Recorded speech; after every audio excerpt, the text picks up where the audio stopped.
Hello, everybody, and welcome back to the 3DO Experience, the 3DO retrospective podcast, where we talk about all things 3DO, the company, the console, and everything in between. I am Bill, and this is Threk. How you doing, Threk? Well, Bill, not great because I guess we're getting bought out by the Saudis.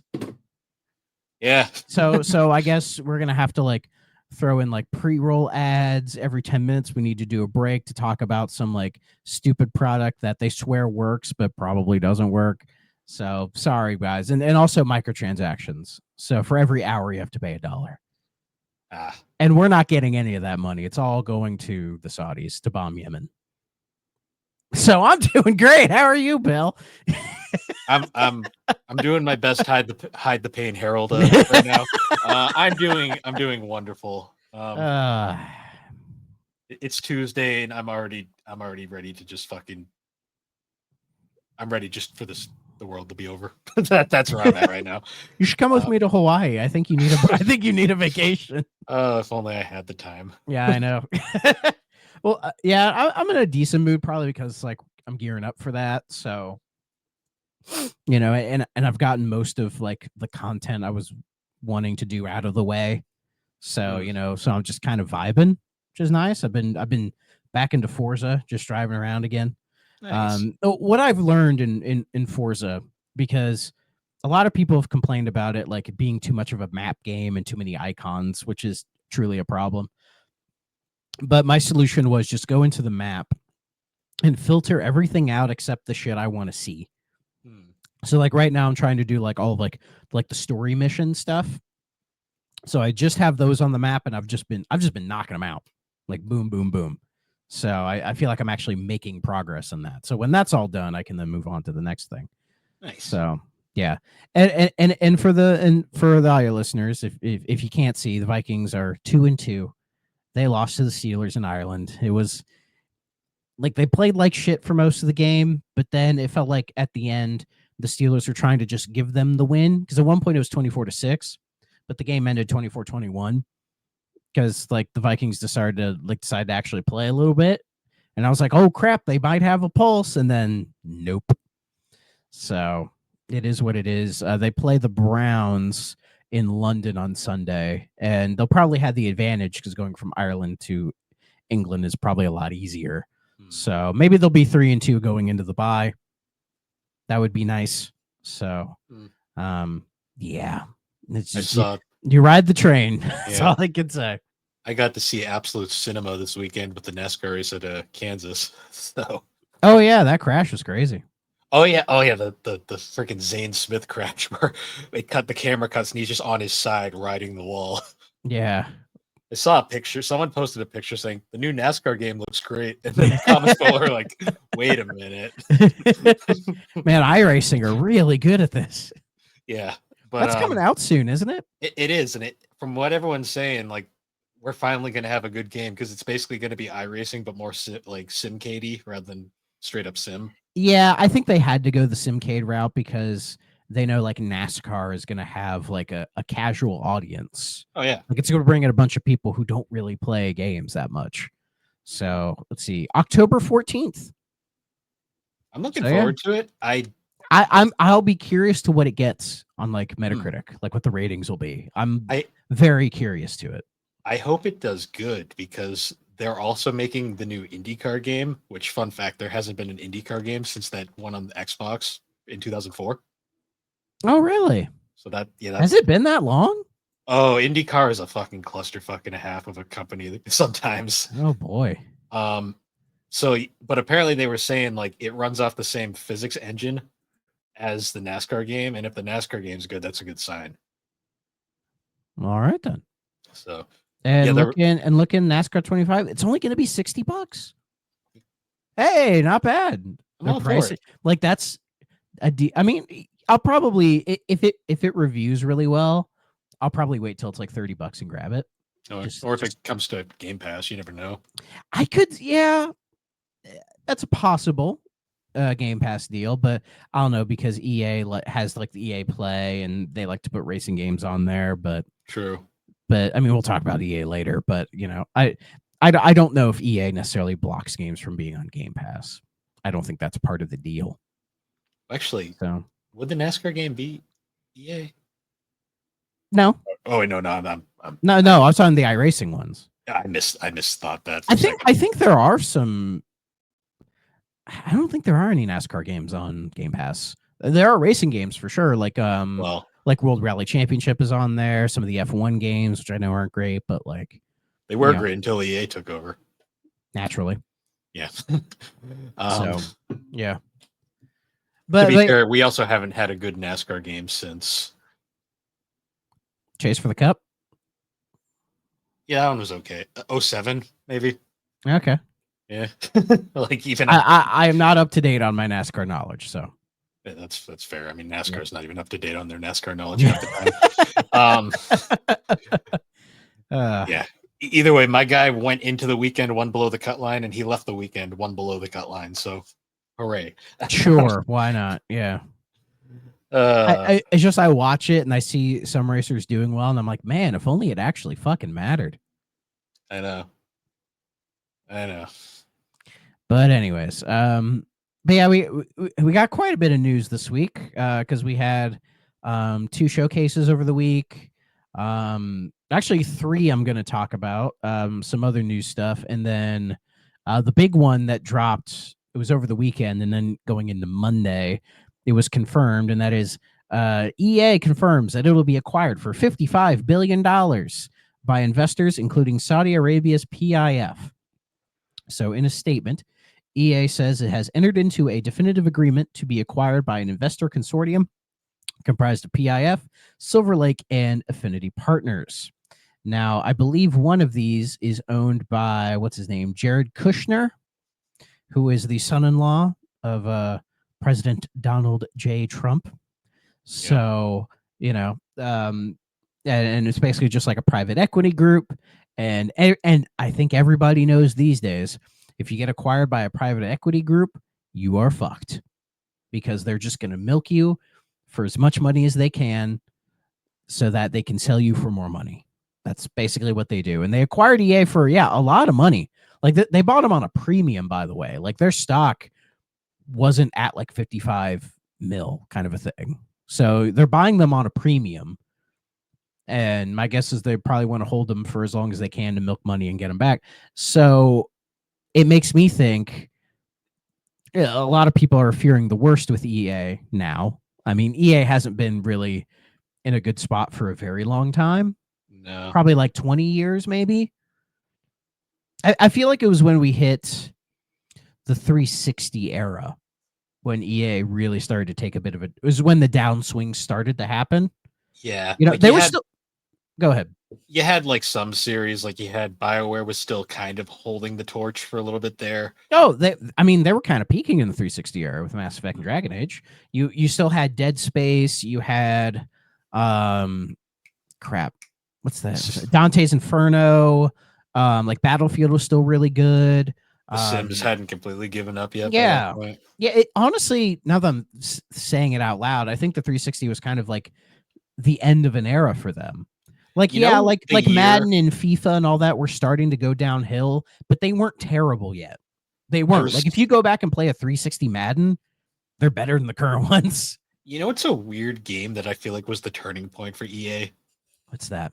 SimCity, the 2014 one that was like an abysmal failure. Yeah, it feels like Madden really downswung when we hit, I think it was like Madden 13. Or 14, like the first one on the PS4, Xbox One generation, that's when Madden stopped being good or even like playable. And it's been like bad ever since, basically. Like it feels like that was the era where everything went wrong, Yeah. And now they are where they are now. Because like I always think SimCity, that was the game that basically killed the original Maxis, because the company that's technically Maxis isn't even Maxis. It's the second studio they opened just to make Sims games. At one point. So it's right. I mean, like and the thing is, EA occasionally has bright spots, like their like indie game, like kind of spotlighting thing they would do was really good. They helped like Hazelight release their games, which was great. Of course, Respawn. Like Respawn's kind of the crown jewel of EA for a lot of people. Yeah, it's You know, either Respawn or Dice, because Dice for a while was like their only workhorse that did shit for a long time. yeah, but also like the Battlefield games haven't been great since like 4. I Or heard even six. actually I like 1. I like Battlefield 1, but I've heard good things about 6 coming up. So I played the beta and I liked what I played. hmm. It was really solid. Like I'm not spending $70 on it. That's fucking No, ridiculous. And well, I've also heard that people are not gonna like the campaign. Apparently, the campaign is not great from no. people who've played it. Like I think it was like Tom Henderson said that. I mean, who knows? Who knows? Yeah, I'm definitely curious to, and I think they're releasing like a free to play battle royale mode or something. I don't know. I I just feel like putting all your chips in the Battlefield basket is probably not the way to go. But it feels like with this Saudi deal, it's just going to get even worse. Like they're going to double down on all the microtransaction stuff. They're going to push Madden and FC even harder, like into the ground, which is somehow possible. Like I think BioWare is like truly in jeopardy, you Yeah. know, because like the last Dragon Age didn't do super well. I mean, it has its fans, and The I don't know if we'd necessarily call it a failure, but I know it was divisive for a lot of dumb reasons, right? the last BioWare game that has done well, if we don't count the Mass Effect like trilogy, the recent collection that came out, the one that's Yeah, really good. yeah. If we don't count that, I think their last really acclaimed game was Inquisition, Inquisition, and even that's kind of divisive. but I mean, but it also like sold really well and It did. it got game awards out the ass, Oh yeah. so it did well. Let me check in on the sales. Um, I don't have an actual sales number. It said they reached about 1.5 million players. But I guess they said they couldn't reach beyond the core audience, which I mean, I sure like it's gonna have a core audience of people show up, and that number sounds Yeah. about right. But beyond that, I don't know. And we know they're working on the next Mass Effect 4 or whatever it's gonna be. And now I think that game is kind of even more in jeopardy. I saw some fucking dummies online trying to say that because BioWare went woke, that's why this deal happened. And I'm like, Sure. you are the dumbest motherfuckers I've ever heard. That is like BioWare is not like the biggest, most important part of EA, like not even remotely. You No. know, it doesn't work like that. So I can't agree with that. Um, but yeah, like it makes me worried about that and like EA motive because like I just wanted a Dead Space 2 remake. The one remake was so good. Why couldn't they just do a 2-1? And that's not even on the table. And who knows what motive? I think Motive's working on Battlefield. Like Criterion, like we're probably not going to get Need for Speed or Burnout ever again. Nope. And that's a shame. Yeah, like Burnout. Yeah, but like not even a new Need for Speed at this fucking point. Hmm. They're probably just gonna be stuck in the Battlefield loop. Like I guarantee you, it's just gonna be Madden, FC, Battlefield. I'm not sure what like whatever Respawn's doing. Like the next Jedi game, they'll get that out there because the Jedi games have been very successful. So they'll get the third one out. But after that, I don't know what Respawn's gonna do. Are they just gonna be the Apex Legends guys? Probably. Which is a shame. I know Apex people like the game, and I'm not gonna shit on it, but like Respawn are so much more than that. It's sad too because I don't even hear about Apex that much anymore. Like People I'm like sh- it. They still play it. I'm sure they do. Like it's kind of like PUBG where I know people still play it, but like no one talks about it as much. It's Yeah. because It's kind of just like Valorant and all those other yeah. games that you just don't think about them. Like I had an old coworker, Apex was his game. Played it all the fucking time. So I knew a lot about it from him, but I never played it. Yeah, I think it's just because Fortnite's the one that's just become the public zeitgeist It's kind of it's game. it's kind of ubiquitous at this point. Like it's not going away anytime soon. Like it's hard to imagine it, but we might one day live in a post Fortnite era where like it's Yeah, not the biggest thing anymore. I know it sounds crazy to think, but it might happen one day. But I mean, Minecraft hasn't really lost the step yet, no, so I don't know. But yeah, this EA thing is just I don't like it. It's bad. It's not good at all. I think it's not gonna provide any sort of positive benefit whatsoever. So yeah, not good, not good. But let's get into some good news, I guess. yeah, So So it was like, Tokyo Game Show happened and there was quite a bit of stuff. We're not going to talk about everything just because there was a lot of stuff to talk about. I mean, we can start with the RGG Summit. And I guess the big thing was Yakuza Kiwami 3 is real. There was the rumor that it was leaked, and it is true. Yakuza Kiwami 3 is real. They went all out for this thing. Like, they're basically saying it's like the biggest Kiwami that they've done. And as far as like it being feature rich and everything, absolutely. Like the trailer and the description they have for it, like, holy shit, they're really going all out there with Kiwami 3. And their Bowser's Furied it. It's getting an extra spin-off thing called Dark Ties, starring somebody named Mine. I don't know much about Yakuza, so I can't say if this is a guy we've seen before or his connection to everything. I don't know. But again, it looks fully featured. I mean, RGG, they haven't missed yet. No. And it's honestly it's great just because that game needed a Kiwami more than any game. So yeah, people were begging for Kiwami 3. So it's glad to see that it's here. And then it's one of those like would we get a Kiwami 4 or 5? 4 I could see just because if 3 does well, then it would make sense. Yeah. 5's a weird one just because 5, there's a lot. 5's a divisive game in the series. I'm discovering. So, but yeah, it looks great. It's coming out February of next year. So I will not be getting it only because I still have 0 through 2 to do beforehand. Yeah. But having that run of 0 to Kiwami 3, that'll be a really good run when I eventually get there. And speaking of 0, Kiwami 1, and Kiwami 2, they are all also the 0 director's cut. I called it, by the way. As long as Kiwami 1 and 2 are coming to PS5 and Series. Nice. As well as Switch 2. Kiwami 2, I think, got confirmed for Switch 2 at this point. And I already thought Kiwami 1 and 2 were on Xbox, but then I looked and it was the Xbox One versions.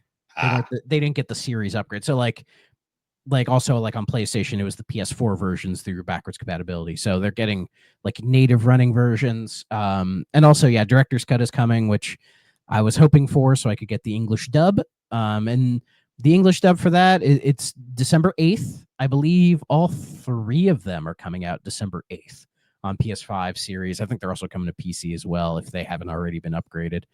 And Switch 2, I believe. So look at that. We went from like, oh, Sega's RGG never wants to put things on Nintendo consoles to like, oh, here's a bunch of Yakuza games on Switch. Go for it. I don't blame them. So I don't think it was that they didn't want to. I think it was more they just didn't want to compromise them. I think what it was if you remember in the Wii U, they did ports of Yakuza 1 and 2, like the original PS2 versions to the Wii U, and they didn't sell it all. So they were also Japan only, which probably didn't help. Yeah, in Japan only. And also at that time, Yakuza wasn't like it is now. Yeah, it wasn't until 0 came out that it really took off over here. And so because of that, I think they got this idea that like, oh, Americans don't want Yakuza, or it's like Nintendo fans don't want Yakuza. And that was when the original head of RGG was still there. And I think it was him. I think he was the one who was like, Nintendo's like family shit. We don't want to put it on there. But think about it. Ever since he left, they're just like, oh, put everything on Switch. Put it all on there. So maybe. I don't know. But yeah, the Yakuza 0 Director's Cut on Xbox, I think it's like $45. And I'm like, you know what? I'll spend that money. That's not a bad price for that at all. So I'll grab it. I don't know if I'll be playing it in December. I'm either doing Persona 3 or Death Stranding at that point. So it'll probably be a game I play early next year. So yeah. Nice. So yeah, that is exciting for me. We had that State of Play. Sure did. Which it was a State of Play, all right. Sure was. It wasn't necessarily bad, but it was just kind of whatever. But I think all State of Plays are just kind of whatever. It's kind of bad that every like one of these, like even like Xbox and Nintendo, have always just kind of like, I'm so like just jaded now at this point. I'm just kind of like, cool. That's the thing. I mean, the thing. I've seen good directs. I've seen good Xbox showcases, but I can't recall the last time I saw a good like PlayStation like state of play or showcase or There whatever. was I can't that one, recall. the one last year where they showed off Ghost of Yotei for the first time. That was also the one where they announced like the Lunar remasters. I remember that one was really good. Um, I think that one was better than this one. yeah, Yeah. Like the only highlights from it for me or anything that I thought was worth talking about was like Wolverine finally got showed off. I hooray! feel like that's not a great trailer, but I think that game will be just fine. Like I just Insomniac they've had a great track record. I'm sure it'll be fine. But I don't see it doing Spider-Man numbers. no, I don't think they're handling it as well as they could.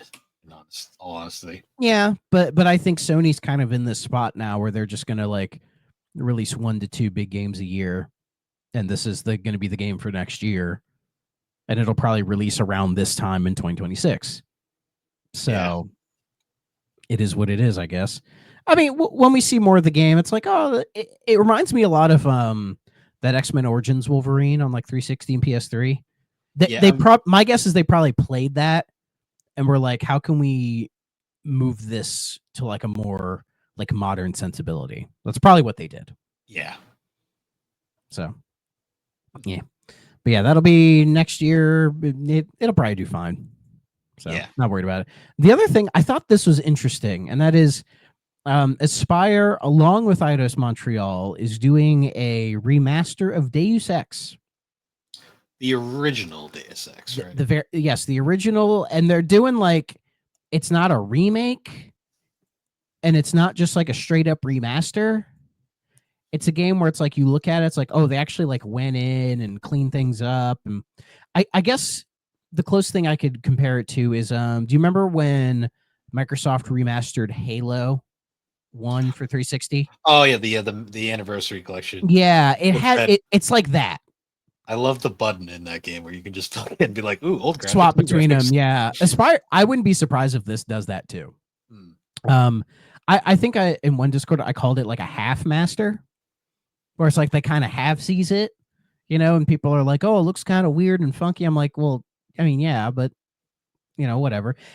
It looks interesting, you know." It was like one of the only good games Ion Storm ever put out. So Yeah.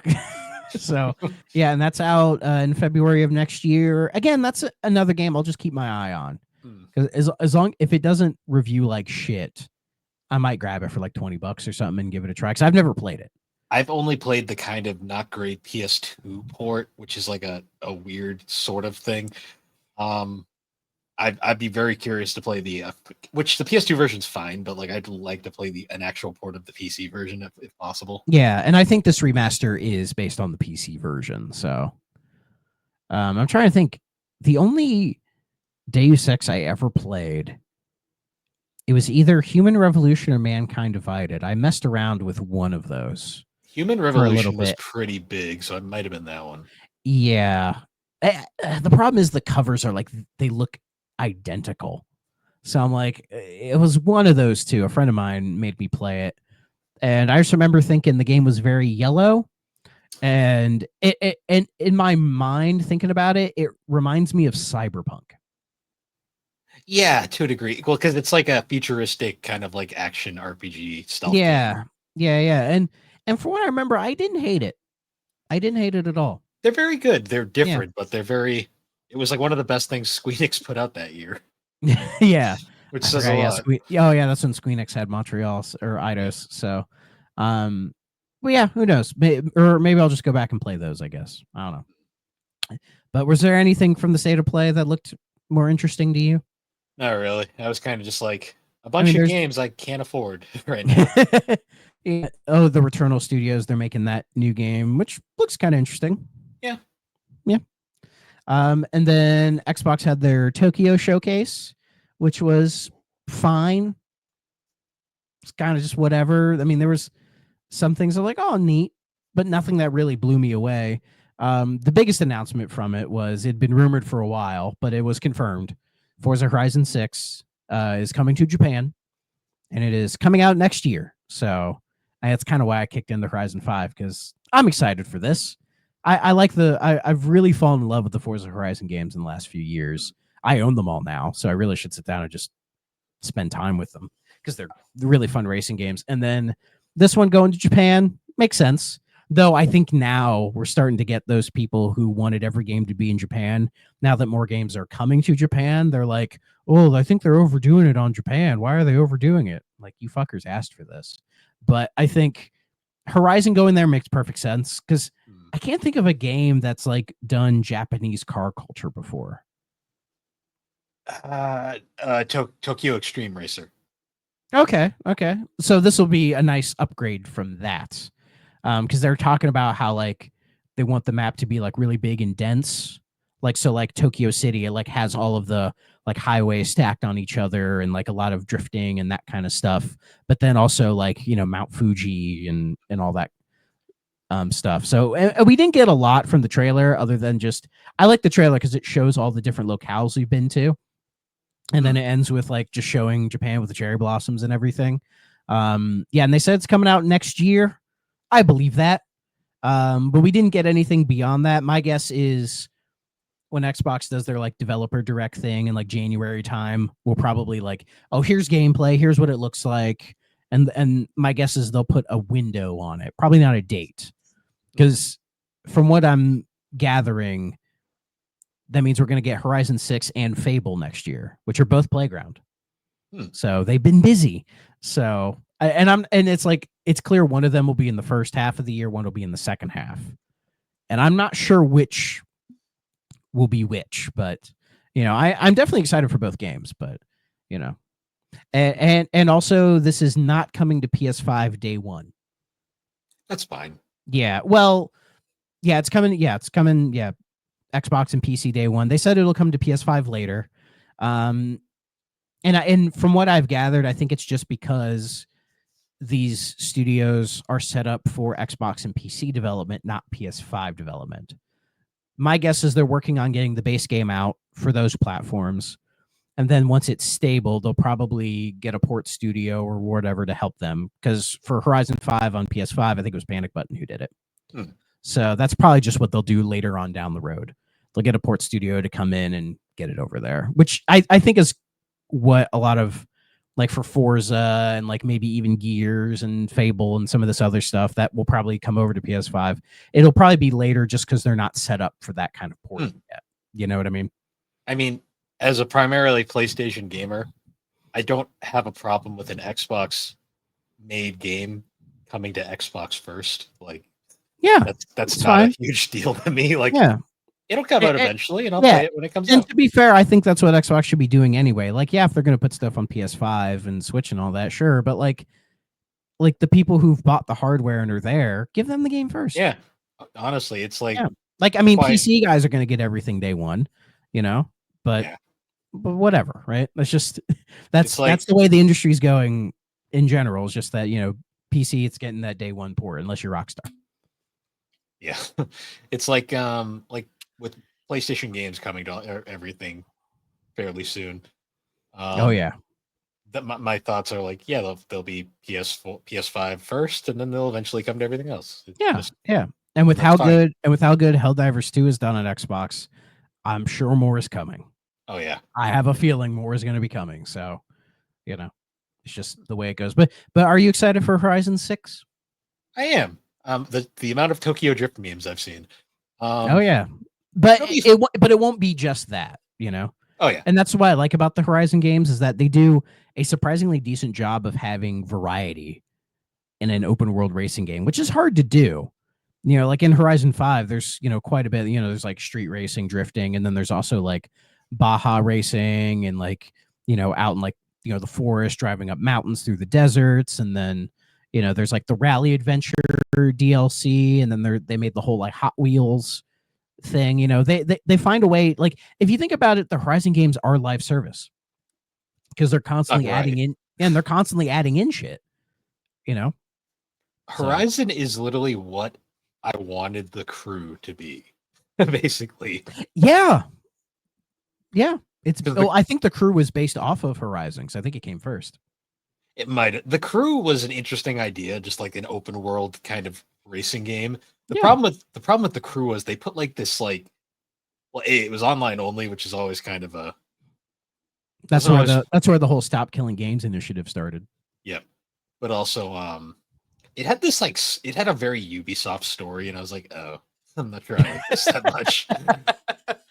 I have a soft spot for Ubisoft story. They're sometimes fine. I still Yeah. remember when the Division was first announced, and Ubisoft poisoned the crowd at E3 that year. Oh yeah. Like Oh, that was my that favorite. wasn't good. That was my favorite meme ever, where it was like, and it could happen to you, and then they dropped like fake dollars on the crowd. I'm like, oh, they just poisoned the crowd. Good. Great. Uh, So I miss unhinged Ubisoft. That was a great time. yeah, but I just think the industry is just where it is right now. We can't have that kind of fun right now. No. It's a shame. But yeah, but I'm looking forward to Horizon 6. So hopefully we'll get an update in January with a more proper release date. And yeah, we'll go from there. Let's see. Just a couple more things. Yeah, this it came out last week and kind of flew under the radar, I think. And that's Doug Bowser is stepping down. Oh yeah. The best part about this was all the people that were like, we either got the people who are new to gaming and were like, who? Or the people that were like, he's still there. I mean, when you're trying to follow like a Reggie Fils-Aimé, who was such like a man in the spotlight and was so charismatic and everything, and Bowser was just not that guy. No, at the all. funniest, And that's fine. He didn't need to be that. no, people forget that Reggie and Iwata were the exceptions. Like, oh yeah, Bowser is very typical of the traditional Nintendo CEO. Yeah, Nintendo's always been kind of like that faceless organization, just kind of that monolith. You know, they're like, oh, our face is Mario, not like anybody. Well, the closest they would have before was like Miyamoto, but yeah, I think it was just he was so beloved they kind of had to show him. Miyamoto You know and I mean? occasionally Yokoi before. Yeah. Very rarely Yamauchi. No, Yamauchi was famously kind of an asshole, from what most people say. I mean, as like being a face of the company. Oh yeah, kind of a thing. Not necessarily like, yeah, Yamauchi was, from what I've read, he was a pure asshole. But I guess he's stepping down at the end of this year, and he's being replaced by somebody named Devin Pritchard. Hope I'm saying that name right. Yeah, they joined Nintendo like 20 years ago. They're currently the executive vice president of revenue, marketing, and consumer experience. I'm not sure about that. And she will be, I believe, like the first proper like female president Nintendo's ever had. So, you know, she's gonna have to deal with all the woke bullshit, you know. Yeah.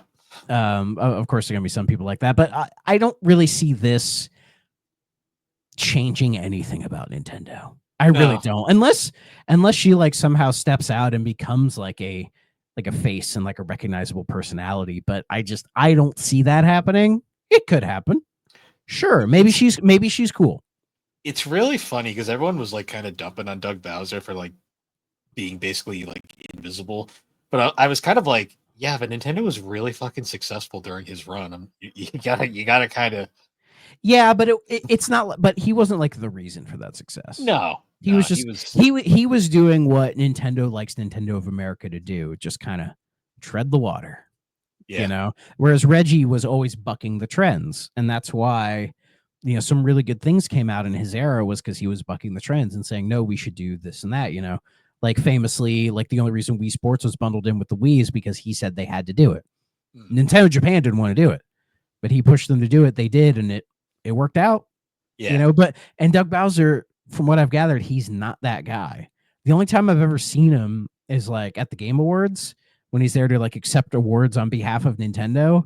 And he always looks like kind of shaky and nervous, you know, like it's just not he's not a comfortable public speaker. The only which time is fine. He doesn't need to be that, I don't think. The only time I actually remember him like at all was when he first got announced. And they made all those memes about Bowser being the president of Nintendo. I remember that because everyone's like, oh, that's cute. And then it just kind of faded into nothing because he didn't like do anything with it other than you'd see him wearing a Bowser pin on his jacket. That's really You had about it. that, and then I think his first day in the office, he made a little joke where he had Mario and Luigi tied up in the background. Yeah, that was really about it. So Yeah, he wasn't gonna jump up on stage and be like, "My body is ready." kick ass and take names. He's not that guy. So Reggie was Reggie. The reason Reggie worked for so long is because Iwata was there, and Iwata also was just kind of goofy. yeah, they played off of each other. So and it's just that era just doesn't exist anymore. No, we'll It's never. it's in this weird area where like all the old heads that are still there are more like the traditional type, like Like, faceless Japanese people, and then you have like the new breed who I think want to reinvent it, but they don't have the clout to reinvent it yet. see, we're completely beyond this era of gaming, but I will say my favorite era was when Iwata was at Nintendo. You had Kaz Hirai over at Sony, and then you had Peter Moore at Xbox. That was such a fun era. Oh, that was good, yeah. Because Peter They were Moore just was he is a character. He's a hoot. he's such an interesting guy. I mean, Yeah, I loved like the fact that like his entire reason he rushed the Xbox 360 out was because he wanted revenge for the Dreamcast. good man. Like it's such a Fighting the good fight. it was such a funny. Just reading that, I'm like, damn man. Yeah. He did not even care. He was full in like, this is might bite me in the ass, which you kind of did, but I still am gonna do it. I mean, it still worked out. It did, And it and did then the fake GTA tattoo on the arm. yeah, Love all that shit. yeah. I was like, He man, I was miss that stuff. he was a character. Kazurai was fun because he was the guy that famously gave us the $599 Dollars. 500. Yeah. But I mean, at least he had a sense of humor, unlike most Sony presidents since then. Yeah, he wasn't Ken Kutaragi. Now, Ken was a genius, but he was also an asshole. Yeah, another famous piece of shit. Yeah. But yeah, best of luck to this Miss Pritchard. Hopefully, it works out for her. So Yeah. who knows? She might become more of a notable name in the Nintendo lineage, but most likely not. But hey, I'll leave a little bit of percentage for her. Let's see. Oh yeah, Kojima had his little thing, right? Sure Showed off the new trailer for OD, which looks really cool. Definitely is very like he's like, I'm gonna fucking make PT now. Yeah. That's what it looks like to me. So that's cool. And apparently it's gonna be episodic. So that's like where like Jordan Peele comes in and some of these other directors are gonna do like their own version, their own kind of episode on it. So I'm not sure what the whole thing is and what they're really attempting to do with it. If it's like an anthology series or if it's going to be like they all kind of come together at the end. Who really knows? I'll keep an eye out for it. But somebody asked, I guess, Konami during the Tokyo Game Show about the state of Metal Gear Solid Master Collection Volume 2. Because I think when the first one came out, they basically said, yeah, we're going to do another one. It's been a while. So people are asking him, where is it? And they said, we're still working on it. They did the Japanese thing where it's please wait a little bit longer. I think they're really trying to figure out 4 is going to be difficult. I don't think it's that difficult. It's not going to be difficult, but 4 is such a PS3 coded game. Like they really are going to have to change a lot of shit in there. And they also said that like when the volume 1 came out, it had all kind of bugs and issues and people were bitching about it. So they're like, when we do volume 2, we want it to be complete when it comes out. Like we don't want to have to go back and fix things as much as we did last time. So, and I'm fine with that as long as it comes out as a fully realized thing. I mean, and it comes down to what all's going to be on the collection. Like we're assuming 4 and Peace Walker are going to be there. I assume so. Maybe Portable Ops. Maybe I doubt it, but you never. Portable Ops would be nice because I think that game would deserve it. I've heard potentially Rising Revengeance could be there, which I think would be a really good get. They don't really need to do 5 because 5's already available on modern platforms, unless they just wanted to do it so they could put it on like Switch and Switch 2, or most likely just Switch 2. I thought they just re-released it at that point though, because that game is so big. I don't even think. Yeah, I feel like that game would. Yeah, I think that game would be better off just getting a Switch 2 port and then maybe a PS5 Series X upgrade if they wanted to go that far. I think that's the other issue with 4 too, is because 4 is fucking massive. They could make it fit though. Yeah, it's not impossible. So we'll keep an eye. I wouldn't be surprised if we hear something about it next year. It could maybe sneak in as like a Game Awards announcement but I don't know. Keeley kind of hates Konami, so maybe not. Yeah. That Well, because might, they disrespected his boy. yeah, his glazing partner. Yeah. That might be something we hear about next year, and I hope we do because I skipped out on Volume 1 because I already have them all. Yeah. So Volume 2 is more deserving of like my time. I will most likely be getting it. I own like 7 copies of fucking 3 at this point, so it's like, because my Yeah, God. yeah, and it. I didn't get that remake. I'll get it maybe eventually. I don't know. Yeah. I don't know. I'd rather just replay the original, to be honest. Um, and then I guess the last thing I have is, I guess Halo Studios. I guess next month they're going to be having a panel at like the Halo World Championship to talk about what's going on next for the series, the future of the series. They say. Halo Studios used to be 343, right? Yeah, Okay. they just rebranded themselves basically, and they're like, oh, Gotcha. we're making another Halo, but we're doing it on Unreal 5 now. They have ditched their proprietary engine and are going to UE5. Like, sure. Yeah. And then they said that they did the rebranding, and they said they're doing multiple games on UE5, which people have parsed to they're doing a remake of Halo 1 on UE5 to maybe like sort of as like kind of like a test run with the engine and everything, which I think makes some sense. And then probably from there, they're just going to be doing the next, like Halo would be 7 or whatever. So Sure. yeah, so yeah, we'll see what they do. I'd be interested in the full on remake of Halo 1. As long I as mean, that pistol is broken as fuck, I will be perfectly happy. yeah, and that'll probably be next year because next year is the 25th anniversary of Xbox. And I think they're trying to line it up to where they have a Halo, a Gears, a Forza, and a Fable all out next year, which would be a big year. Like the 4 big ones that people want, you know? So who knows? But yeah, that's all the news. Was there any Nintendo music? There was. And it's Hold something. on. Oh boy. Will didn't even tell me this time. It must have been a whole bag of nothing. Yeah. I do. Let's see. Oh, it's staring me right in the face. Princess Peach Showtime. Yeah, the game I forgot even existed. Yeah, I forgot that existed too. And is it the whole thing? I didn't even look, to be honest. It's 58 tracks. It's like, yeah, it's probably the whole thing. it's just under an hour and a half. Hooray. Why not? Why Was not? that game good? Did we get? Oh, Zelda 2. That was last week, right? Yeah, we got Zelda 2. Well, I didn't play it. I don't think I know anybody who played that. I don't either. I played the first Super Princess Peach, and that wasn't good. No, I got like a level in. I was like, what is this? I don't know. I don't know how to play this. I don't like a game where it's like, oh, I have to cry at my enemies to kill them. Her powers are emotions. I'm like, this game is kind of offensive. Yeah. Let's see. On Metacritic, Princess Peach Showtime has a 74 and a user score of 6.8. So it's probably average at best. Yeah, sure. VG 24/7 gave it 100. Sure, dog. Cool. If you want. And then The Guardian gave it a 40. Holy shit.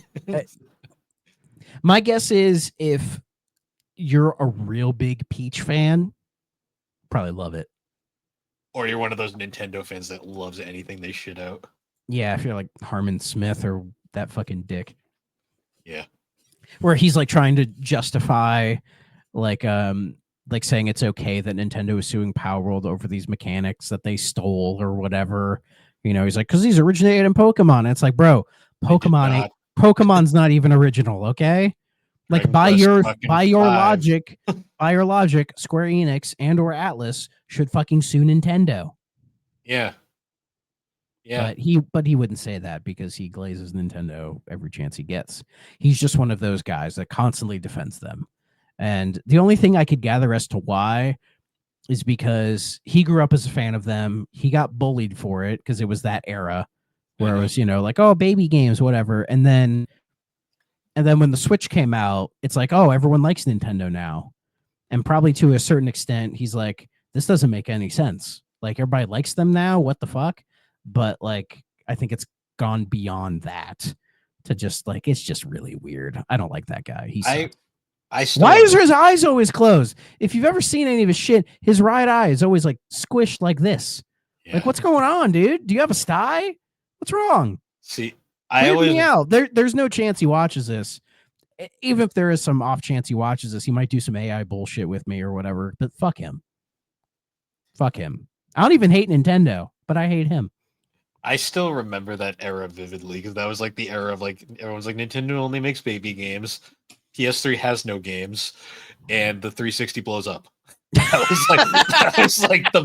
was basically everybody's like it was like when one person would dump on your console, that would be your like response. You'd be like, but this that console war, And yet was and yet we're all nostalgic for that era. Oh yeah, like everybody, like nowadays, all the biggest PS3 haters, like that was a great console. I'm like, yeah, they all were. All three consoles were great. It is weird seeing how many people have come around to say like, oh, the PS3 is one of the best systems ever, and I'm like, dude, when I was there, that was not the perception. I think the PS3 definitely in the back half it helped it, but also I think people forget that first half was really bad, and it's not even necessarily the lack of first party games. It was also most of the third party games ran like ass, and they still run like ass. If you go and listen to the newest edition of Thrack Ops on Call of Duty 3, my guest for that, Will, how you doing, Will, played COD 3 on the PS3, and he had fucking problems with it, and it was a launch title. So it's not like those games got patched later like they do now. So yeah, I think that was also part of the perception of the PS3 that has kind of faded because people just say, oh, but it got all those games too. It's like, yeah, they were the bad versions. Like nobody played Oblivion on PS3. No. Nobody did because it sucked.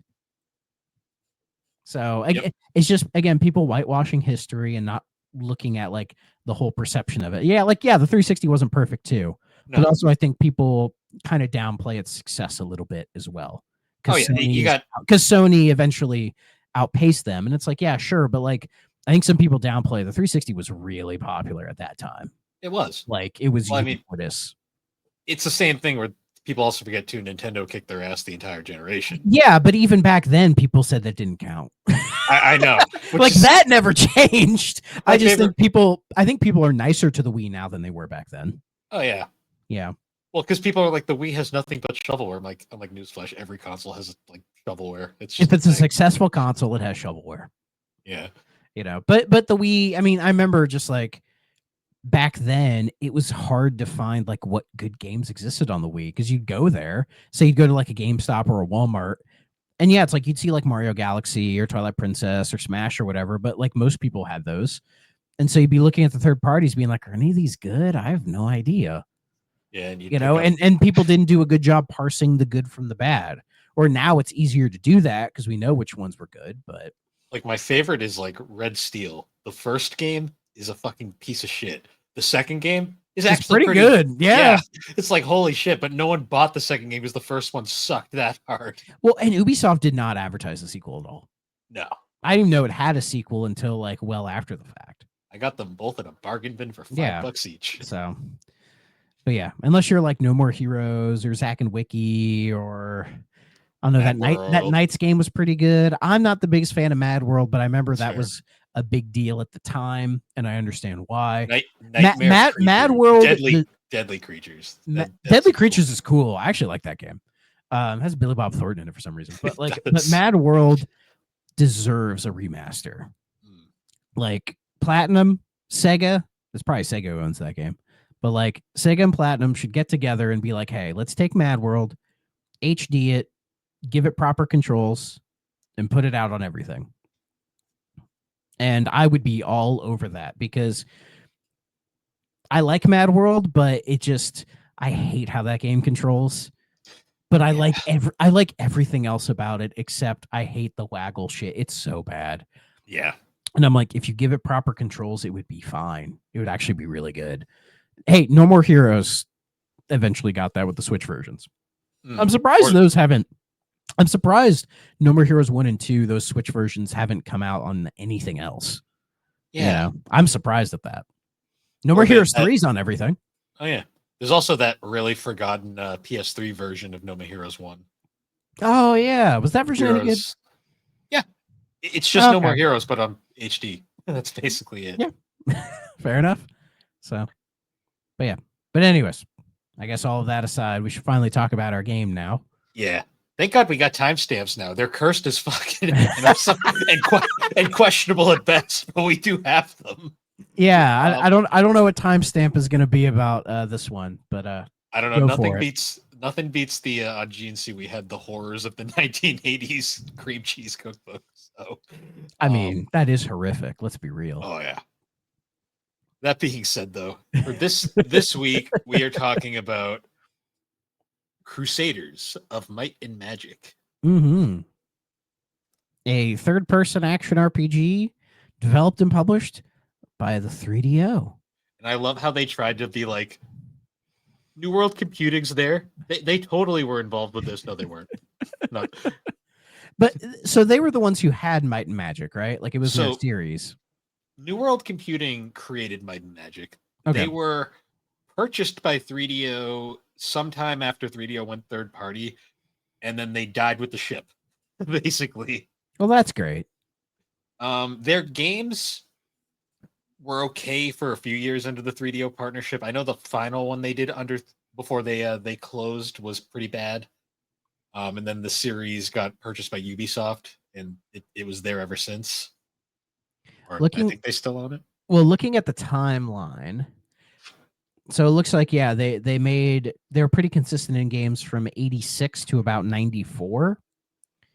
And then I think that was Might and Magic 5, I believe. Yeah, yes. New World Computing doesn't have the 3DO name on it, and then it takes a break, comes back in 98 with Might and Magic 6, and that has the 3DO name on it. Yes. Well, because they had started doing they also started doing the Warriors of Heroes of Might and Magic, which is the more popular spin-off series. Okay, is that like more action oriented? I believe so. Okay. I know this says it's turn-based strategy. Oh no, yeah, Heroes the complete opposite. Yeah, Heroes is a strategy series, which is kind of probably why it ended up taking off. Okay. Yeah, and it looked like it was PC only. I mean, makes sense, right? Yeah, and that series kept going for. Apparently, it's got one coming out. Yeah, Ubisoft kept making them, and they still were doing fairly well. It has one apparently coming out called Heroes of Might and Magic: Olden Era. So it says it's planned to release in early access in the summer of 2025. Well, we're past that now. Yeah, that sounds like. Well, Ubisoft is kind of a dumpster fire right now, so that's probably what's going on. Well, they might be getting bought by a private equity company too. Great. Great. Just joys, right?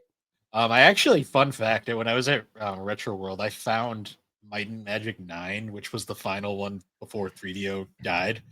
Yeah. Complete in box, and it was like $5. I'm like, why not? I can't play it, but hey, it's here. Well, you need to buy like one of those disk drives you can plug into a computer, like those USB disk drives. I'm not even sure. I've thought about it. I'm not even sure it would work on Windows 10, to be honest. Give it a try. What's the worst that could happen? You already own the game. True. That's the worst that could happen. True. So yeah, and then apparently, they made one, Might and Magic 10 in 2014.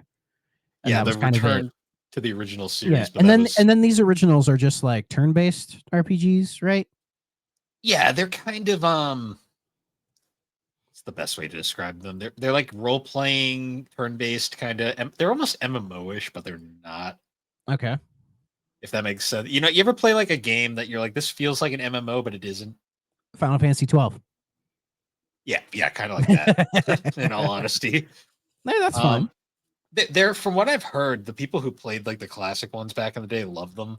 Oh yeah, like these are games I think our buddy Steve likes because he's kind of an RPG sicko, so I could see him digging these.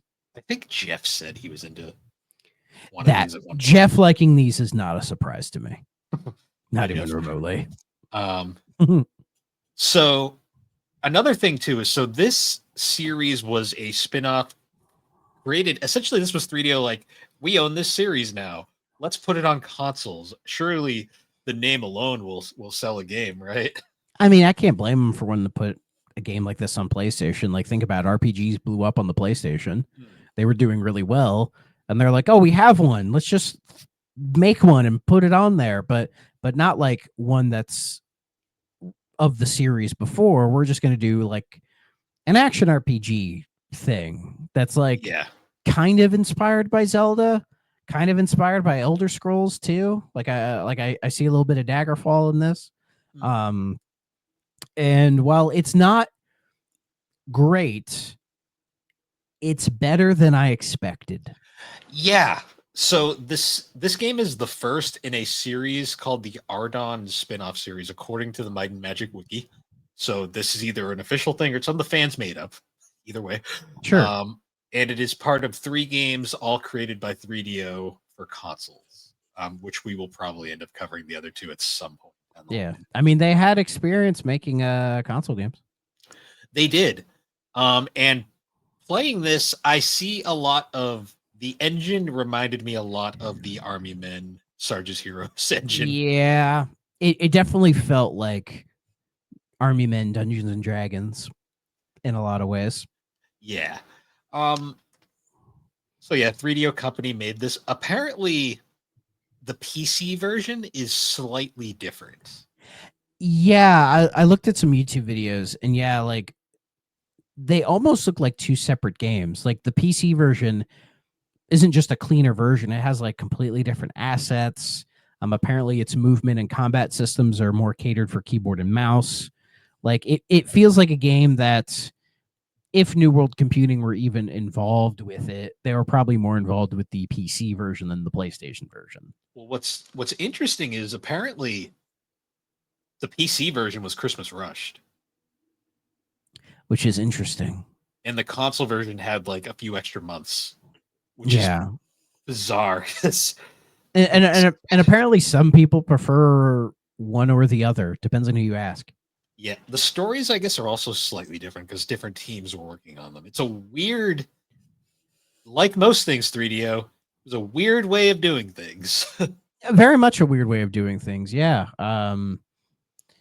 And yeah, so yeah, it's like it's action RPG. So you just like you wake up and you're in a prison. It's like Dark Souls. You know, you wake up and you're in prison and you got to get out. But there's no combat rolling or anything like that. You're just a dude, and there's a floating head that is some of the most annoying slow tutorials of all time. You know, where they're like, "Oh, you got to do this thing, and here's how you do it, step by step." And I'm like, "Can I just play the game, please? Can I just play the game?" But then you eventually get past all of that, and you know you're roaming through the prison. You got your mace, you got your shield. You're learning how the magic works, all that kind of stuff. And when I was playing, I was like, "This isn't bad. Like it's not amazing. I wouldn't say it's like a top tier PlayStation game or anything like that, but it's holding its own, right? Like the weird thing is the game never told me how saves work. I kind of like stumbled upon a save point and I was like, "Oh, that's what those are. Why didn't the game tell me that?" But nevertheless, then I get to the statue that's like, "Haha, you're not going to get out, blah blah blah blah," right? And then he shoots lightning at you and you die. He just straight up kills you. And I'm like, "Well, what the fuck do I do now?" Because I'm looking through that room and I'm not sure where to go. And then I just happen to look at it from the right angle and it's like, "Oh, you get out there." And then I get out there and then, you know, roam along the rest of the wall to get out the prison and into town. And that's the first bit. And I'm like, well, that was needlessly frustrating at the very end. Yeah, it's a weird game because it's functional. Like It 3DO controls fine. could make games that worked. The problem is, so I also want to point out too, this game came out in 99. Yeah. This was still around the point where 3DO hadn't completely given up. No, I can tell. You can tell effort was actually put into this. Like it does feel like they were wanting this to be like a Elder Scrolls type thing. You know what I mean? Like a Western action RPG that garnered a following. Well, I was looking at their other games that came out this year in 99. The other games were Sarge's Heroes and then Air Attack. And Air Attack, in my opinion, is like the best game they made post 3DO. Yeah, and then Sarge's Heroes has its fans, Hmm. and then you get this, and it's like it kind of fits in with those in terms of like they have like two IPs that seem to be doing well, and they're trying to do something with those, you know. And Hmm. also Crusaders of Might and Magic. It could just be like the art style or the way the game is presented. For some reason, it reminded me a little bit of Vagrant Story. A little bit. I got It's that, and I it's got nowhere near as good as Vagrant Story, no. but it just I don't know. It could just be they both came out roughly the same time, and they're both kind of pushing the hardware Hmm. tech wise. I think Vagrant Story pushes it a little bit further because it is a surprisingly detailed game for the PS1. You know what But other game it kind of reminded me of? Soul Reaver. yeah, Not as good as Soul yeah. Reaver either, but No. Yeah, I can see like even like a Tomb Raider influence. Like there's a bit of Eidos in this one as well. You hmm. know, it's again, it ain't as good as those, but No, it's it is trying though. yeah, it's so I had only played this briefly when I first had acquired it like some time ago. Yeah. And my thoughts while playing it this time around, I was going into this expecting because I've seen reviews, I watched a few YouTube reviews out of curiosity. Me There's not too. many. Yeah, there's like It, the one guy you probably watch. It was like frustrated gamer. oh yeah, and he reviews. was so fucking negative. I was like, Well, okay, and like the quality of the microphone, like gave up at times. I just pulled it up and was listening to it like I was like working or whatever, and I thought to me it sounded like a video that was done in like 2007, and then I scrolled down to like when did this come out? It said 2 years ago. Why does Uh-huh. it sound so bad? Yep. Dude, this mic is not expensive. It sounded like he was using a webcam to record. Yeah, it was very like No hate to the guy, but I was just like, no, it's fine. Like his opinion is fair. It's just interesting. The production quality I thought was just really fascinating, where it felt like I'd stepped into a time loop because I'm sure we all watched videos back then of people just like putting in like an Elgato into like their TV to review like games. It was like 360p if they were lucky, and then yeah, like using a webcam microphone that cost like $5 at Sears, and then like trying to talk into it, and like really bad edits, oh yeah. like really bad obvious cuts, you Do know. you remember the era of using a rock band microphone? Yes, I do. Oh, that was a time. I Because remember that. because everybody had them, and it was a USB mic. You could just plug it in and use it, And it which was sounded cool. That was so bad. cool. It But was yeah, it cool, but sounded my god. so bad. Uh It was fun though. but yeah, I'd watched a few reviews and some gameplay and I was kind of like, all right, I'm not sure how to feel. And then I played it and I was like, it's actually not that bad for what it No, is. it could be better. I think its control scheme isn't great. No, it's Like, very like the way it wants you to switch, like say the potions, for example, right? Like you'll have like your mana potions, which give you back magic, and then the health potions just give you back health. And the only way to swap between them, as far as I could figure out, was to go into the menu and then just like swap them and come right back out. And for like maybe a PC RPG, that's fine. But when this is a console RPG, it's like you need better like button assignment. So it's like, oh, I could just like press this button and swap to it or whatever. hmm. It at times it's a little too much of a menu game, especially when the menus are not intuitive at all. But I mean, that era, I don't think they were 100% certain how to make it work. It, in a lot of ways, it feels like a PC RPG that they're trying to shove onto a console. Yeah, it's also interesting too because during the PS1 era, it was honestly more common for control schemes to be pretty awful. Like it was more of an Yeah, interesting thing when it was like, oh my god, it has a good control scheme, and I'm like, it was overall fine. It like movement, jumping, combat, like none of that felt bad. Like even the lock-on system, I thought was pretty solid. Hmm. Even if the magic use didn't feel overall fantastic, that it was like nearly impossible to aim that stuff some of the time. And Yeah, yeah, there's actually a cheat code to make the magic stronger, and I was like, oh, good. that's funny. And if you use the magic like too close to you, you can take damage from it. Yeah, yeah, that happened so often. I was like, okay. Very weird. Yeah. A lot of just like weird choices that are very Western RPG, like kind of like that kind of quirky 90s Western PC RPG thing, you know? Like, Mm, and I keep referencing Elder Scrolls, but that's because like I've put time into Daggerfall and I see a lot of Daggerfall in this game, you know? But I think Daggerfall is a much more ambitious and well more made game than this, even if Daggerfall yes. isn't great either. But I think that's more just because of time, you know? But again, it's like, I feel like you could do a lot worse than this, you Oh know? yeah, there are some rough RPGs on the PS1. Yeah, like Um, Legend of Dragoon. Who likes that shit? there is somebody out I there who is tried. I angry. tried. I couldn't do that with a straight face. I was thinking more like I've actually never played Legend of Dragoon, so that's fair. I people mean, people like it. I'll just okay. That's fine. that's fair. I still need to play Wild Arms. Wild Arms is also very good. I I feel was like I would thinking, like that.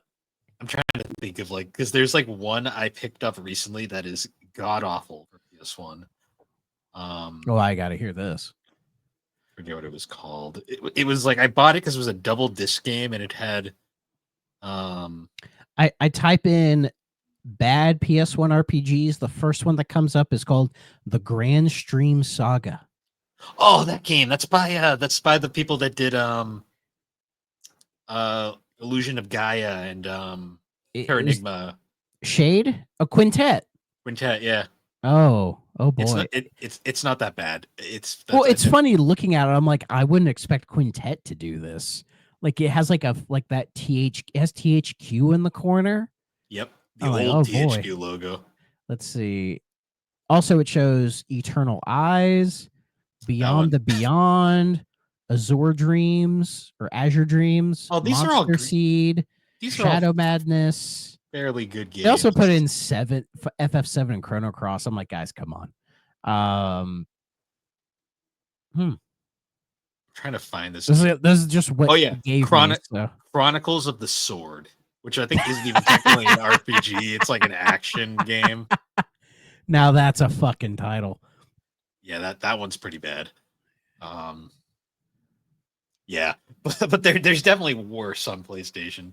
Oh yeah, I mean there are so many fucking PlayStation 1 games, you know.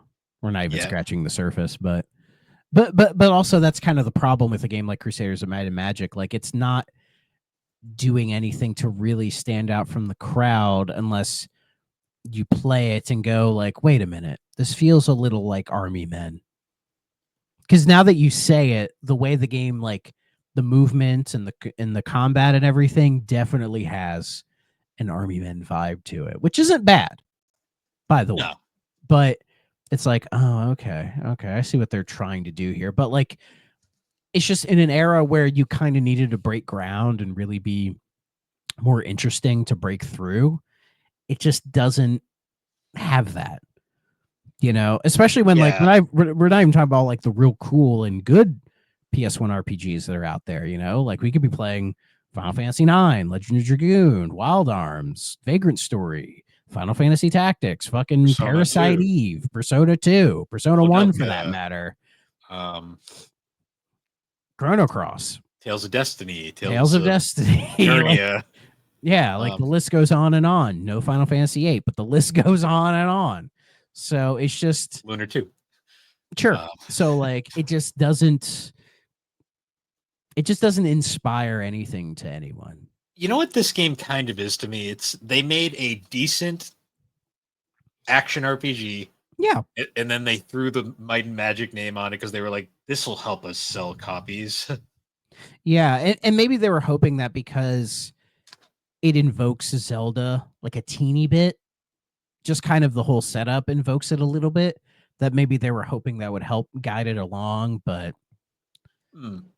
it just, I don't know, it just wasn't going to work. You know, like Yeah.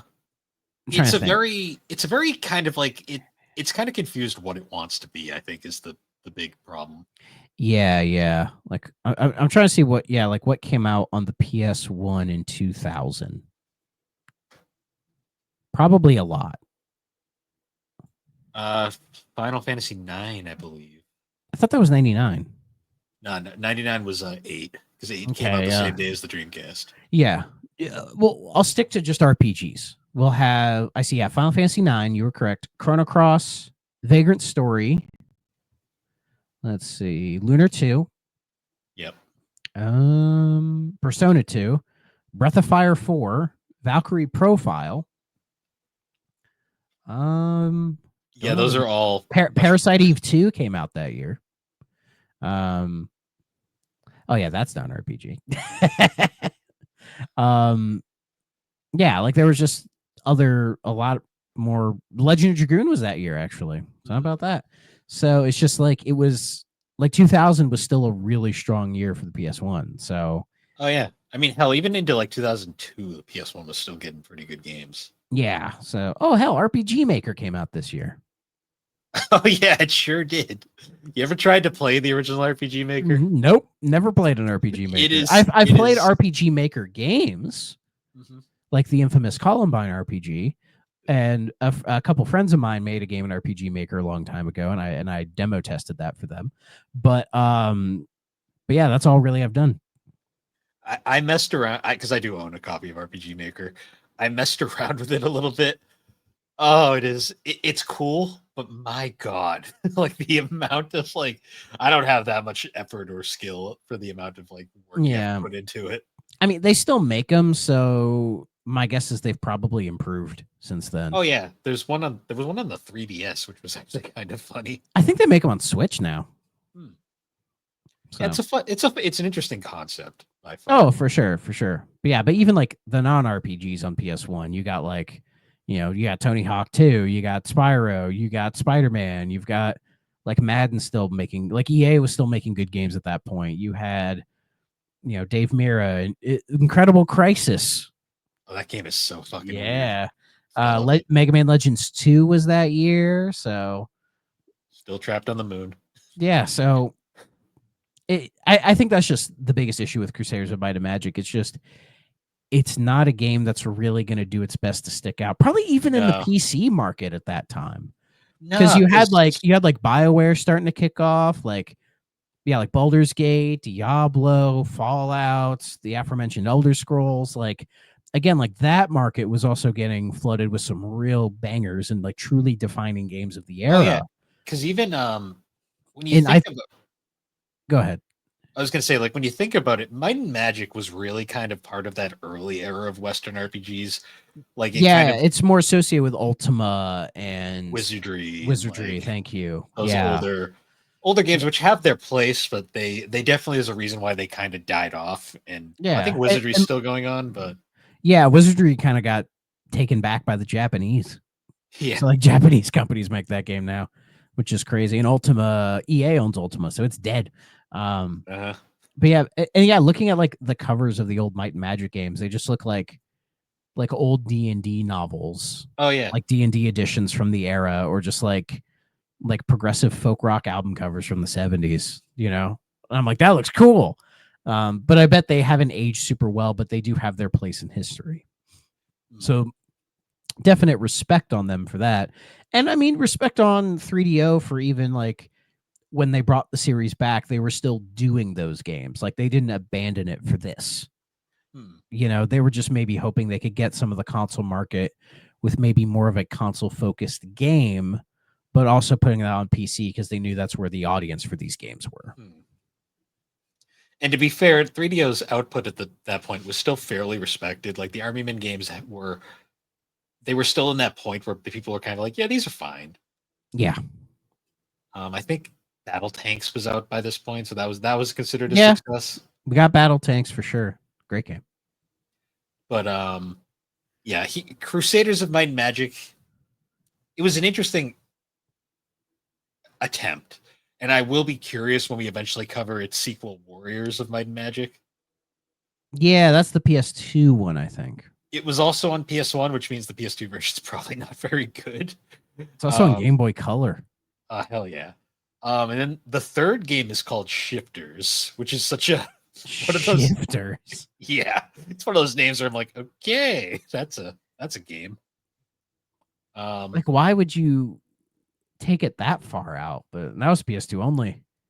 Yeah, and I own it and I have yet to play it, so we'll find out. about that one in the Oh future as yeah, well. not next week, No, no, no, unless you no, want to. no, no, no, no. I will say, reception wise, um, believe it or not, this game was hyped, probably because of the Might and Magic name. Yeah, I But believe that. that hype died pretty quick once the game actually came out. Um, Oh, this was because it was true 3D, and that is true. hmm, It doesn't have like any like pre-rendering or anything like that. It is a full 3D game, which by this time in the PS1 era, going into the Dreamcast, it was well, Dreamcast was in full force at this point, but it was like like full 3D was becoming more and more possible. We were getting away from those like pre-rendered stuff. oh So yeah, I mean, yeah, again, sure, if maybe if that puts it up there with being a little bit more groundbreaking, but again, we picked other games that I think do more yeah. than that does. Because I look at reviews, like a lot of like so all game gave both versions 3 out of 5 stars. CNET gave the PC version 6 out of 10. Computer Gaming World 2 out of 5. Um, EGM gave 3.125 out of 10 for the PlayStation version. Why it's apparently, and there's a little note here for EGM. It says for the PlayStation version, 2 critics gave it each a score of 3. One gave it a 2.5, and one gave it a 4. So they did the math and put them together. They did the math. That is really stupid. Game Informer was surprisingly nice and gave it a 7.25. GameSpot 6.7. IGN gave the PC version a 4 out of 10, and then the PlayStation version a 3 out of 10. Sure, IGN. PlayStation Magazine gave 3 out of 5 stars. Next Generation 2 out of 5 stars. So yeah, very very down the middle. I think the best Yeah, review is Game Informer.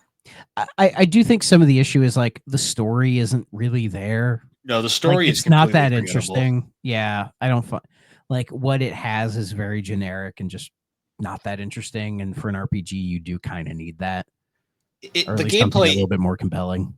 the gameplay, while solid too, is pretty standard. Like it's a lot of hack and slash, puzzle solving, magic. It's something that as we mentioned, Soul Reaver and Tomb Raider do, and they Yeah, do it better. much better. Yeah, I I will mean, say hell, I'd even say like Surge's Heroes is a more enjoyable experience, or at least is a more worthy experience. Sarge's Heroes has a more defined, like they knew what they wanted out of it. This Yeah, and with it being a shooter, it has different expectations put on it than an RPG. the fact that the story is so forgettable leads me to believe New World Computing had very little to do with this game. Yeah, despite them like, or at least like looking at some of the reviews for the time, they're specifically calling out New World Computing, but on the Wikipedia thing, it just says, "Oh, 3DO did it." Well, it's probably because they put New World Computing on the cover, even though I believe it's been confirmed they had nothing to do with the game. Yeah, or even if they did, it was probably just like whatever 3DO wanted them to do. They probably gave their thumbs up and said, "Sure, you pay our bills." Yeah, that kind of a thing. Um, yeah. Other than that, though, fairly. This game, I wouldn't say it's unremarkable. I'd say it's just remarkable, Mediocre. mediocre. Yeah, Um, I've played far worse than this, especially on this show. I was But not frustrated when I played it. I was just kind of bored. no, I've heard frustration with this does sit in a little bit later. Yeah, I did not get near the end. That's for Um, sure. yeah, I got a couple hours in, and then I just kind of moved on because I had other things I was doing. But I looked at a few long plays on YouTube. Apparently, the game's like 5 hours long. So yeah, and I'm like, I didn't feel like putting 5 hours into this. I put like 2. hmm. I think 2 um, was good enough. I think I I, saw everything I was gonna see. amusingly, the PlayStation version of this game was composed by Womb Music, according to Sure, Wikipedia. sure. That's something. I'm Um, fine. I'm fine with that. I guess any other praise that the cover's okay. Cover, I don't know. The cover just looks like a strategy guide for another RPG. Yeah, kind of. I've seen worse covers. Um, Yeah. it's got nice colors. Um, It's fine. There's nothing about this game that is like offensive yeah, or it's very horrible or inoffensive. anything like that. It just kind of is what it is, for better or for worse, you know? Yeah, So you just kind of deal with it as it comes, I guess. But as I've said, there are far worse games that we've played on this show for this, and it's fine. It's yeah. fine. So must play okay, stay away. I'm gonna say it is a very mediocre okay. Yeah, it's okay. It'll be interesting, yeah, when we do the tier listing. I think this might, in that okay tier, it might be a little bit higher than some of the other games because it definitely feels more fleshed out than some of the other games that sit in the okay department. But Like I just don't think this was ever going to be a big deal. like it feels like 3DO tried. Yeah, They for sure. it's just not a great game. And really, the where Might and Magic shined was in the base series. That's what people wanted. So, and they were still giving them those for a time. So, Yeah, and then the Heroes series, spin-off series took off, and then that's basically what Might and Magic is these days. yeah. Yeah, because yeah, I don't even. I'm like looking here, and I'm like, that yeah, Heroes of Might and Magic. That's where it's at. Sounds So about right to me. yeah. Other than that, did we decide what we were doing next week, or are you on vacation next week? I am on vacation next week. Okay, so I know what I'm So doing next week. yeah, so by the time you all are hearing Bill's episode next week, I will be in Hawaii. Hopefully not a miserable wreck from my motion sickness of the plane ride. Hmm. Hopefully not. But if you guys pay attention to the Discord or any of my social media stuff, I will be giving you updates while I'm over there. Don't you worry. But they will be in a very different time zone because they are 6 hours behind Eastern time. So that'll be fun. Nice. Yeah, so the next 2 weeks, I'll be flying solo. I have a couple ideas, but after that, yeah, 2 weeks solo, and then you'll be back after that, I believe, right? Yeah, I'll say I will be back for the 15th. Or no, not the 15th. The 22nd. Because I believe Okay. the 15th is when we're coming back in. So yeah. Okay. Yeah, so Yes. we'll Yeah, so I'll be back for the 22nd. Who knows what we'll do? we'll Who figure knows? maybe we'll do a catching up episode, just chatting about whatever. Yeah. We'll see. We'll see what happens. Again, we'll see how this whole trip goes. Yeah. I'm thinking it will go well, but I've had rough flight experiences before with like motion sickness and all this other kind of stuff. So, and it's like the first time I'll ever be like severely jet lagged. So, yeah, it's a whole new experience for me. But but I will try to enjoy the sun, the sea. Try to take pictures of the ocean with my feet in them. nice. Out of requests, some people requested that. I think you know who. You got to take photos for Aaron so Aaron can see the ocean. The Pacific Ocean, which I haven't seen before. So I've seen the Atlantic a bunch of times. I mean, I live pretty much right on it. Yeah, so. Exactly. It's nothing for you. No. Maybe I'll see the giant trash island floating by. Oh yeah, that is a thing. It is a thing. That's maybe true. it'll come floating by, and I'll go, "Holy shit!" It's like seeing Bigfoot. Oh man. But yeah, before we sign out though, Rack Ops 5 is out now. Yes, Rack Ops 5 is out. It's my first with a guest. So thank you once again, Will, for coming on for that. And yeah, since I'll be gone for a good 2 weeks, there will be no Rack Ops for a while. I mean, the next one will be Call of Duty 4, Modern Warfare. I'm hoping to get that one out before the end of the month, before the end of October. So stay tuned for that. I do have some plans for that one. So stay in tune. Nice. Yeah, and with that, everybody, once again, thank you for joining us on the 3DO Experience. You can find the 3DO Experience on all the major podcasting platforms, particularly Apple Podcast and Spotify. And be sure to check us out over on the Superpod Network, superpodnetwork.com. Awesome site where you can find all sorts of different shows, videos, blogs. We're about to kick off Spooktober with a whole bunch of different spooky themed blogs of different horror games. Looking forward to that. Hopefully, I will. Hopefully, I will get my RE7 one out. Nice. I That's the just plan. finished my Carrier one. Oh, that was a game I did not enjoy revisiting. So Oh look forward to that. Oh, now I do. Yeah. Maybe I'll read it on the plane. If it's out by then. Aaron, put it out by then so I can read it on the plane. But yeah, look forward to that. And until next time, guys, thank you for listening, and we will see you all later. I forgot my outro. Bye-bye. Skull Vikings.